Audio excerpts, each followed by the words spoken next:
உதயன் அவர்களே, நல்லா பேசுறீங்க சட்டமன்றத்துல. ஆனா, நீங்களே உங்களுக்கு நீங்களே ஆப்பு எங்க இருக்குன்னு சீவி சீவி வச்சிருக்க இடத்துல போய் உட்காருவீங்களோ? நீங்க பேசுனது உங்களுக்கே ரிவிட் ஆவுது. நீங்க இதெல்லாம் பார்ப்பீங்களா? பார்க்க மாட்டீங்களா?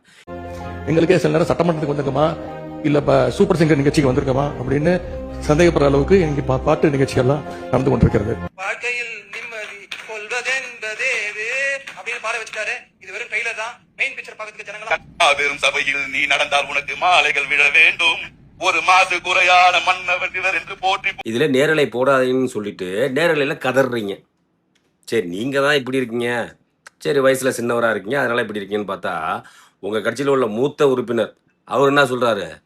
யானைக்கவுனி அரிசி, மாப்பிள்ளை சம்பா அரிசியை சாப்பிட்டுப்புட்டு 150 ஏக்கர்ல விவசாயம் பண்ணி சாப்பிட்டுட்டு, மன்னர் காலத்துல மன்னர்கள் சாப்பிட வேண்டிய அரிசி, மன்னர்கள் சாப்பிட்ற அரிசி தான் யானைக்கவுனி. அதை சாப்பிட்டுட்டு ரேஷன் அரிசி தான் அவர் சாப்பிடுவாரா? சுகர் வந்தா எல்லாம் சாப்பிடுவாங்களாம். கருப்பு கவுனி, ஆ. மாப்பிள்ளை சம்பா ஓ. அது போட்டுருவேன். அதெல்லாம் வீட்டு தேவைக்கா இல்ல நான் மட்டும்தான் சாப்பிடுவேன். எனக்கு மட்டும்தான் சுகரு. ரேஷன் அரிசி சாப்பிட்றது உண்மைதான்.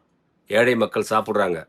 ஆனால் நாளில் ஒரு பங்கு உங்களை மாதிரி வசதி படைத்தவங்களாம் அதெல்லாம் சாப்பிட்றாங்களா? தொட்டு கூட பார்க்க மாட்டாங்க. கோழிக்கும் ஆட்டுக்கும் போடுறது உண்மைதான். உங்களை மாதிரி ஆளுங்களாம் வாங்கி அங்கே தான் போடுறீங்க.